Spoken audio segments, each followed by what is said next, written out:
Mateo, ika-4 na kabanata. Pagkatapos, si Jesus ay dinala ng Espiritu sa ilang upang tuksohin ng Diablo. Siya'y nag-ayuno sa loob ng 40 araw at 40 gabi kaya't siya'y nagutom.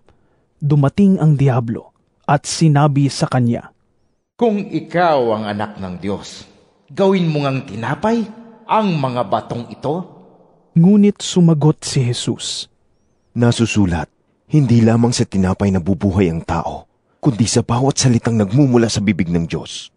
Pagkatapos, dinala siya ng Diablo sa Jerusalem, ang banal na lungsod, at pinatayo sa taluktok ng templo. Sinabi nito sa kanya, Kung ikaw ang anak ng Diyos, magpatihulog ka, sapagkat nasusulat, sa kanyang mga anghel, ika'y itatagubilin, at sa kanilang mga kamay, ika'y aalalayan nang sa mga bato, paamoy hindi masaktan. Ngunit sumagot si Jesus, Nasusulat din naman, huwag mong susubukin ang Panginoon mong Diyos. Pagkatapos, dinala siya ng Diablo sa isang napakataas na bundok at ipinakita sa kanya ang lahat ng kaharian sa daigdig at ang karangyaan ng mga ito. Sinabi ng Diablo sa kanya, Ibibigay ko sa iyo ang lahat ng ito kung magpapatira pa ka at sasamba sa akin. Kaya't sumagot si Jesus, Lumayas ka, Satanas, sapagkat nasusulat, ang Panginoon mong Diyos ang dapat mong sambahin, at siya lamang ang dapat mong paglingkuran. Pagkatapos, iniwan na siya ng Diablo. Dumating naman ang mga anghel at siya'y pinaglingkuran nila. Nang mabalitaan ni Jesus na ibinilanggo si Juan, bumalik siya sa Galilea. Ngunit hindi na siya sa Nazaret na nirahan, kundi sa bayan ng Capernaum na nasa baybayin ng lawa ng Galilea na sakop ng Zebulun at Neftali.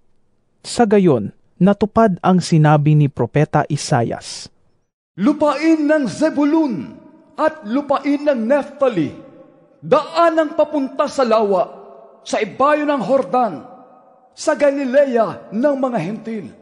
Ang mga taong nasa kadiliman ay nakakita ng maningning na ilaw. Sa mga nakatira sa lilim ng kamatayan ay sumikat ang liwanag. Magmula noon ay nangaral si Jesus. Itinuturo niyang, Magsisi kayo at talikuran ang inyong mga kasalanan, sapagkat malapit nang dumating ang kaharian ng langit. Minsan, naglalakad si Jesus sa tabi ng lawa ng Galilea. Nakita niyang naghahagis ng lambat sa lawa ang 2 mangingisda, si Simon na tinatawag ding Pedro at ang kapatid niyang si Andres. Sinabi ni Jesus sa kanila, Sumunod kayo sa akin, at gagawin ko kayong mga mangingisda ng mga tao. Noon di iniwan nila ang kanilang mga lambat at sumunod kay Jesus.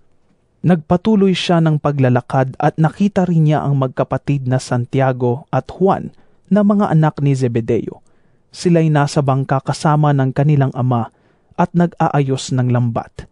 Tinawag din sila ni Jesus. Agad nilang iniwan ang bangka at ang kanilang ama at sumunod kay Jesus. Nilibot ni Jesus ang buong Galilea. Nagtuturo siya sa mga sinagoga at ipinapangaral ang magandang balita tungkol sa paghahari ng Diyos. Pinapagaling din niya ang lahat ng uri ng sakit at karamdaman ng mga tao. Ang balita tungkol sa kanya ay kumalat sa buong Syria, kaya't dinadala sa kanya ang lahat ng may sakit at mga nahihirapan dahil sa iba't ibang karamdaman, mga sinasapian ng mga demonyo, mga may epilepsya at mga paralitiko. Silang lahat ay kanyang pinagaling.